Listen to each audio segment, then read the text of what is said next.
बेंगलुरु के मंगमनपाल्या मदीना नगर में सरकारी उर्दू स्कूल की नई इमारत का इफ्तिताह। 26 जनवरी यौम जमहूरिया के मौके पर सरकारी उर्दू स्कूल की कसीर मंजिला इमारत का इफ्तिताह अमल में आया। दोस्तों ये सरकारी स्कूल सरकारी फंड से नहीं बल्कि बीजेपी के मुकामी लीडर बीबीएमपी के साबिक कारपोरेटर सैयद सलाम के सरफे खास से तामीर की गई है। जी हाँ, सैयद सलाम की सखावत को सलाम, सैयद सलाम की खिदमत को सलाम, सैयद सलाम की उर्दू से मोहब्बत को सलाम। सैयद सलाम ने 1 करोड़ रुपये से जायद रकम खर्च करते हुए स्कूल की इमारत तामीर करवाई और इस इमारत को मस्जिद आयशा कमेटी के हवाले किया है। मकसद बस यही है कि उर्दू स्कूल में ज़ेरे तालीम गरीब और मिडिल क्लास खानदानों के तलबा को मियारी तालीम हासिल हो, यहाँ के बच्चों का मुस्तकबिल रोशन हो। उर्दू स्कूल की इमारत के इफ्तिताह के मौके पर बोमनहल्ली के बीजेपी एमएलए सतीश रेड्डी, राज्यसभा के साबिक मेंबर कुपेंद्र रेड्डी मौजूद थे। अहम बात यह रही कि मारूफ आलिम दीन बेंगलुरु सिटी जामिया मस्जिद के खतीब व इमाम मौलाना मकसूद इमरान रशादी जो नागपुर के दौरे पर थे, इस स्कूल के इफ्तिताह के मौके पर बेंगलुरु एयरपोर्ट से रास्त यहाँ पहुंचे और सैयद सलाम की इस अजीम खिदमत की सताइश की।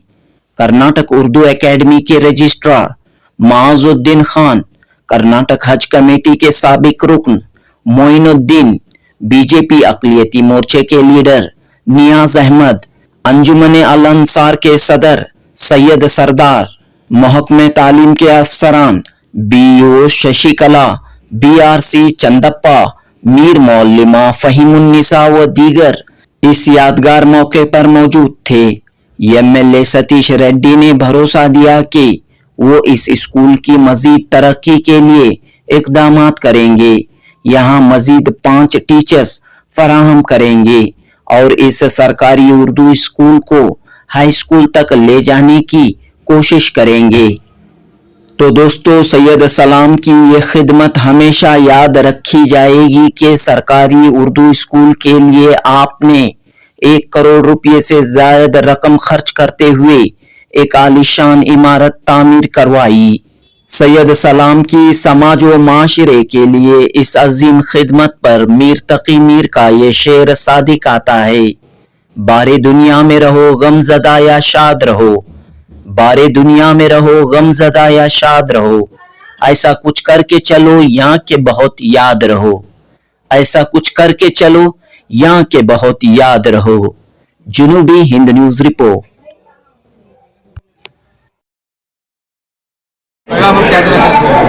अस्सलाम वालेकुम रहमतुल्लाहि बरकातुहू। आज 26 जनवरी 76th रिपब्लिक डे है। आज इस मौके पर जो इस मोहल्ले के अंदर एक स्कूल की कमी थी, वो एक स्कूल बनने के वास्ते आयशा कमेटी ने मुझे एक बोलने की वजह से हमने क्या सोचा पूरे मिलके, ताकि हमारे माँ बाप के नाम से हमारे बड़े भाई सैयद सालेह यहाँ एक्स काउंसलर थे, उनके नाम से सबसे मिलके एक घर के वास्ते पूरे मिलकर एक स्कूल करके दिया लेंगे बोला। तो आज एक स्कूल लगभग 1.5 करोड़ तक खर्चा करके एक स्कूल बनने की कोशिश करें।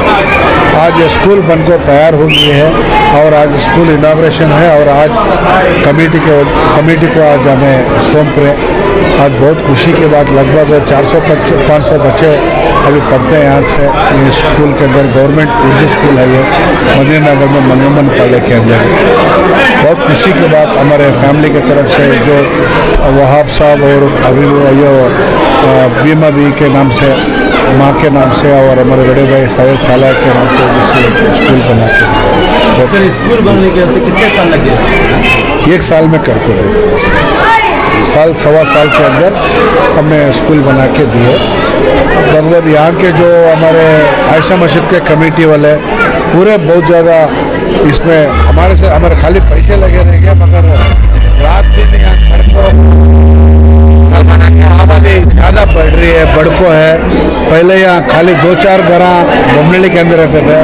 आज लगभग 12-15 हज़ार इस मोहल्ले के अंदर तादाद बढ़ गई है मुसलमानों की। और ख़ास तौर पर हमारे मुसलमान एजुकेशन में बहुत पीछे है। उस सिलसिले में हमें बहुत ज़्यादा कोशिश कर रहे हैं कि एजुकेशन में हमारे बच्चे स्थान दें। स्कूल के साथ और आप क्या क्या एक्टिविटी करना चाहते हैं इस स्कूल में? सब ये लगभग 15 रूम्स हैं अभी। इंशाल्लाह एसएससी तक हो जाएगा और कंप्यूटर क्लासेस से पकड़ को और बड़े को भी एजुकेशन देने का और सोशल अवेयरनेस पैदा करने का ये पूरे काम है यहाँ करने का। गरीब लोग आबाद हैं, उनके लिए यहाँ के एमएलए सतीश रेड्डी साहब ने और यहाँ के कारपोरेटर अब्दुल सलाम साहब और दूसरे मस्जिद आयशा के ज़िम्मेदार सब ने मिलकर अच्छी स्कूल तामीर की है। 26 जनवरी के इस मुबारक मौके पर इसका इफ्तिताह अमल में आया है। मैं एमएलए सतीश रेड्डी साहब को, डीओ मैडम साहिबा को, अब्दुल सलाम साहब को और मस्जिद आयशा के तमाम ज़िम्मेदारों को बहुत मुबारकबाद पेश करता हूँ। चूँकि इस वक्त तालीम बहुत वक्त का तकाजा है।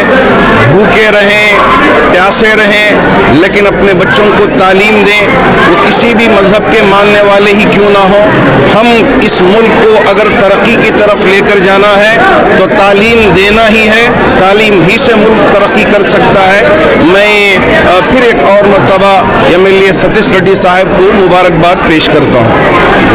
ಕ್ಷೇತ್ರದಲ್ಲಿ ಈ ದಿನ ಉರ್ದು ಶಾಲೆ ನಮ್ಮ ಮಂಗಂಪಳ್ಯದ ಮದೀನಾನಗರ ಭಾಗದಲ್ಲಿ ಈ ಒಂದು ಶಾಲೆ ತುಂಬ ದಿನಗಳಿಂದ ಸ್ವಲ್ಪ ದೊಡ್ಡದಾಗಿ ಕಟ್ಟಿ ಅಂತ ಒಂದು ಒತ್ತಾಯ ಇತ್ತು. ನಮ್ಮ ಸಲಾಮು ಸರ್ದಾರು ನಮ್ಮೆಲ್ಲ ಮುಖಂಡರು ನಾವೆಲ್ಲ ಸೇರಿ ಇವತ್ತು ಈ ಶಾಲೆಯನ್ನು ಕಟ್ಟುವಂಥ ಕೆಲಸವನ್ನು ನಾವು ಮಾಡಿದ್ದೀವಿ. ಮಕ್ಕಳು ಶಾಲೆಗೆ ಬಂದು ಕಲಿತ್ರೆ ಈ ದೇಶದ ಒಂದು ಭವಿಷ್ಯ ಆಗ್ತಾರೆ. ಮುಂದಿನ ದಿನಗಳಲ್ಲಿ ಉರ್ದು ಶಾಲೆಯಲ್ಲಿ ಓದುವಂಥ ಮಕ್ಕಳು ಕೂಡ ಮುಖ್ಯವಾಹಿನಿಗೆ ಬರಬೇಕು. ಸರ್ಕಾರ ಮತ್ತು ಸರ್ಕಾರೇತರ ಎಲ್ಲ ಇಲಾಖೆಗಳಲ್ಲೂ ಕೆಲಸ ಮಾಡುವಂಥ ಒಂದು ಓದನ್ನು ಓದಬೇಕು ಅನ್ನೋದೇ ನಮ್ಮೆಲ್ಲರ ಆಸೆ. ಇವತ್ತು ಇಮಾಮ್ ಸಾಹೇಬ್ ಅವರು ಕೂಡ ಈ ಒಂದು ಕಾರ್ಯಕ್ರಮದಲ್ಲಿ ಭಾಗಿಯಾಗಿದ್ದಾರೆ. ಮತ್ತು ನಮ್ಮೆಲ್ಲ ಬೊಮ್ಮನಹಳ್ಳಿ ಕ್ಷೇತ್ರದ ಎಲ್ಲ ಶಾಲೆಗಳನ್ನು ಕೂಡ ಡಿಜಿಟಲೈಸ್ ಆಗಿ ಮತ್ತು ಹೊಸ ಕಟ್ಟಡಗಳೊಂದಿಗೆ ಕಳೆದ 2-3 ವರ್ಷದಿಂದ ನಿರಂತರವಾಗಿ ಪ್ರಯತ್ನ ಮಾಡಿ ಆಲ್ಮೋಸ್ಟ್ ಎಲ್ಲ ಶಾಲೆಗಳು ಕೂಡ ಈಗ ರೆಡಿಯಾಗಿದೆ. ಪುಟ್ಟೇನಹಳ್ಳಿ ಉದ್ಘಾಟನೆ ಮಾಡಿದ್ದೇವೆ, ಜರಗನಹಳ್ಳಿ ಉದ್ಘಾಟನೆ ಮಾಡಿದ್ದೇವೆ. ಮತ್ತು ನಮ್ಮ ಹೋಮಸಂದ್ರ ಇನ್ನೇನು ಒಂದು ತಿಂಗಳಲ್ಲಿ ಉದ್ಘಾಟನೆ ಆಗುತ್ತೆ. ಬಂಡೆಪಾಳ್ಯದಲ್ಲಿ ಸುಮಾರು ಒಂದು 20 ರೂಮ್ನ ಹೊಸ ಶಾಲೆ ಇನ್ನೊಂದು 2-3 ತಿಂಗಳಲ್ಲಿ ಆಗುತ್ತೆ. ಆ ರೀತಿಯಾಗಿ ಎಲ್ಲ ಶಾಲೆಗಳನ್ನು ಹೊಸದಾಗಿ ಕಟ್ಟುವಂಥ ಕೆಲಸವನ್ನು ನಾವು ಮಾಡಿದ್ದೇವೆ. ಸರ್ಕಾರಿ ಶಾಲೆಗಳನ್ನು ಗಟ್ಟಿ ಮಾಡಬೇಕು.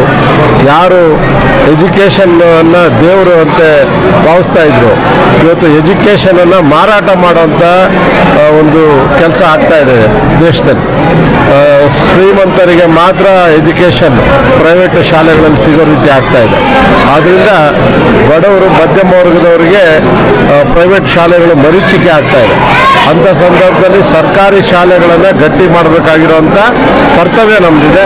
ಅದನ್ನು ನಾವು ಮಾಡ್ತೇವೆ. ಇಡೀ ರಾಷ್ಟ್ರದ ದೇಶದ ಎಲ್ಲ ಜನತೆಗೆ ನಾನು ಗಣರಾಜ್ಯೋತ್ಸವದ ಶುಭಾಶಯಗಳನ್ನು ಹೇಳ್ತೇನೆ. ಗಣರಾಜ್ಯೋತ್ಸವ ನಮ್ಮೆಲ್ಲರ ರಾಷ್ಟ್ರೀಯ ಹಬ್ಬ, ಮೌಲ್ಯಗಳನ್ನು ಒಳಗೊಂಡ ಹಬ್ಬ. ಜೊತೆಗೆ ಸಂವಿಧಾನವನ್ನು ನಮ್ಮ ವ್ಯಾಪ್ತಿಗೆ ತೆಗೆದುಕೊಂಡು ಸಂವಿಧಾನದ ಪ್ರಕಾರ ನಡೀತಕ್ಕಂಥ ಒಂದು ದ್ಯೋತಕವಾಗಿ ಸಂಕೇತವನ್ನು ನೀಡತಕ್ಕಂಥ ಹಬ್ಬ. ಹಾಗಾಗಿ ಇಂತಹ ಗಣರಾಜ್ಯೋತ್ಸವದ ದಿನದ ಸಂದರ್ಭದಲ್ಲಿ ಎಲ್ಲರಿಗೂ, ವಿದ್ಯಾರ್ಥಿಗಳೆಲ್ಲರಿಗೂ ಕೂಡ ಸಂವಿಧಾನದ ಮೌಲ್ಯಗಳು ಬರಲಿ ಅಂತ ಹೇಳಿ ಶುಭ ಹಾರೈಸವನ್ನು ಹೇಳ್ತೀನಿ. ಇಲ್ಲೊಂದು ಸರ್ಕಾರಿ ಉರ್ದು ಶಾಲೆ ಇವತ್ತು ಪ್ರಾರಂಭ ಆಗ್ತದೆ.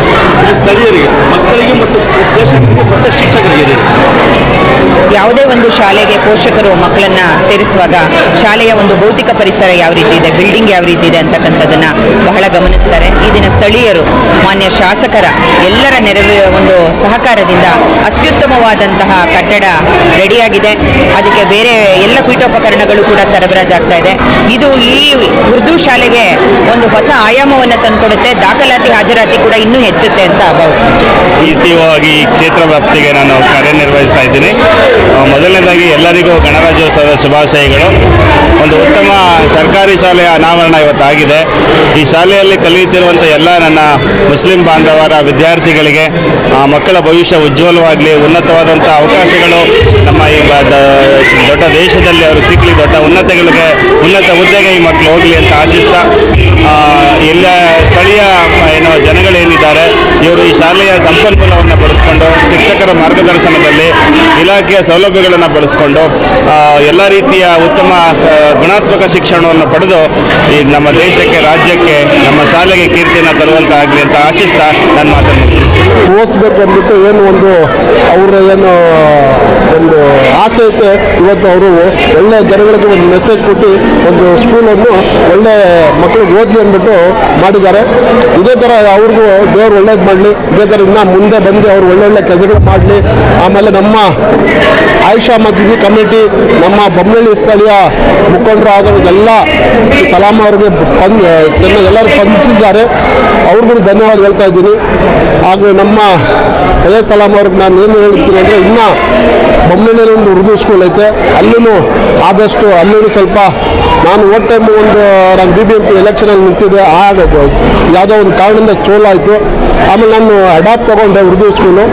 ಸ್ವಲ್ಪ ಯಾವುದೋ ಒಂದು ನೋಟಿಸ್ ಕೊಟ್ಟರು, ಅದರಿಂದ ನಾನು ಅದನ್ನ ಬಿಟ್ಬಿಟ್ಟೆ. ಸೈಯದ್ ಸಲಾಂ ಅವರು ನನಗೆ ಸ್ಪಂದಿಸಿದ್ರೆ ನಾನು ಆ ಉರ್ದು ಸ್ಕೂಲ್ನ ಅಡಾಪ್ಟ್ ಮಾಡಿಕೊಂಡು ಇದೇ ಥರ ಅಲ್ಲೂ ಒಳ್ಳೆ ಸ್ಕೂಲ್, ಒಳ್ಳೆ ಮಾರ್ಗ ಮಕ್ಳಿಗೆ ಓದಲಿ ಅಂದ್ಬಿಟ್ಟು ನಾವೆಲ್ಲ ಈ ನಮ್ಮ ಮುಸ್ಲಿಮ್ಸು ಜನಗಳಿಗೆ ಉರ್ದು ಸ್ಕೂಲ್ ಒಳ್ಳೆ ಒಂದು ಓದಿದ್ರೆ ಒಳ್ಳೆ ಒಂದು ಇದಾಗ್ತದೆ. ಒಂದೇ ಕನ್ನಡ ಸ್ಕೂಲ್ ಇರ್ಬೋದು, ಇಲ್ಲಾಂದರೆ ಇಂಗ್ಲೀಷ್ ಮೀಡಿಯಮ್ ಹೋದರೆ ಅದೇ ಇಂಗ್ಲೀಷ್ ಇರ್ತದೆ, ಅಲ್ಲಿ ಕನ್ನಡ ಇದ್ದರೆ ಕನ್ನಡ ಇರ್ತದೆ, ಆಮೇಲೆ ಇಂಗ್ಲೀಷ್ ಇರ್ತದೆ. ಆದರೆ ಇದ್ರಲ್ಲಿ ಹೋದರೆ ಉರ್ದು ಇರ್ತದೆ, ಕನ್ನಡ ಇರ್ತದೆ, ಇಂಗ್ಲೀಷ್ ಇರ್ತದೆ. ಒಳ್ಳೆ ನಮ್ಮ 5 ಲ್ಯಾಂಗ್ವೇಜ್ಗಳು ಇರ್ತದೆ. ಮಕ್ಕಳಿಗೆಲ್ಲ ಓದಿ ಒಳ್ಳೆ ಏನೇ ಒಂದು ಇದಿರ್ಬೋದು, ಒಳ್ಳೆ ಮಟ್ಟಕ್ಕೆ ಭಾರತವನ್ನು ತಗೊಂಡೋಗ್ಬೋದು, ಅವ್ರನ್ನೂ ಒಳ್ಳೆ कर्नाटका उर्दू अकादमी की जानिब से उर्दू ज़बान के फ़रोग़ के लिए हर एक काम अंजाम दे रहे हैं. उसमें उर्दू लाइब्रेरी का फ़रोग़ देना भी है, और जिसमें उर्दू अकादमी से लिटरेरी प्रोग्राम्स का भी मुनक़िद करने का वहाँ पर एक स्कीम है. अगर उर्दू स्कूलों में उर्दू ज़ुबान की बक़ा के लिए अगर प्रोग्राम्स मुनक़िद किया जाएगा तो हम उर्दू अकादमी से वहाँ पर ग्रांट देने की भी हम कोशिश करेंगे इंशाअल्लाह. और ये मैं सारे उर्दू स्कूलों को एक पैगाम देना चाहता हूँ कि हमारे पास शेषाद्रिपुरम में एक सेंट्रल लाइब्रेरी है, जिसमें 14,000 किताबों से ज़्यादा किताबों का वहाँ पर ज़ख़ीरा है. उर्दू स्कूलों को चाहिए कि अपनी अपनी स्कूल की सतह पर एक कंपटीशन किया जाए, जिसमें 20 बच्चों को सेलेक्ट करके अगर उर्दू अकादमी को वहाँ पर लेकर आएंगे तो आने जाने का खर्च भी हम देंगे. वहाँ पर बच्चों को एक दिन का प्रोग्राम आओ लाइब्रेरी चले का प्रोग्राम है. वहाँ पर आकर किताबों का बच्चे मुताला करेंगे. मुताला करने के बाद 2 घंटे मुताला करेंगे. 2 घंटे के बाद जिस किताब का मुताला किया जाता है उस किताब का एक चैप्टर का तफसीरा बच्चे लिखेंगे. 20 बच्चों में से 3 बच्चों को इनाम भी दिया जाएगा, और सारे 20 बच्चों को सर्टिफिकेट ऑफ पार्टिसिपेशन भी हम वहाँ पर दिया जाएगा. इससे स्कूलों को चाहिए कि हमारे पास पहले से परमिशन लेना होगा, ताकि हमें आने जाने आमद और रफ्त का इंतज़ाम भी कर सकेंगे. और वहाँ पर एक इजलास का भी हम वहाँ पर हम करेंगे, इजलास भी करेंगे.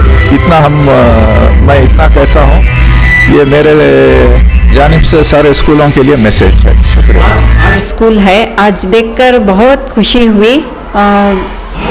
बहुत ज़्यादा स्ट्रेंथ की स्कूल है यहाँ, तो सबसे पहले यहाँ 400 बच्चे दाखिला थे, मगर ज़रा फैसिलिटीज़ की इसकी वजह से स्ट्रेंथ थोड़ी ये हो गई, कोविड सब आया।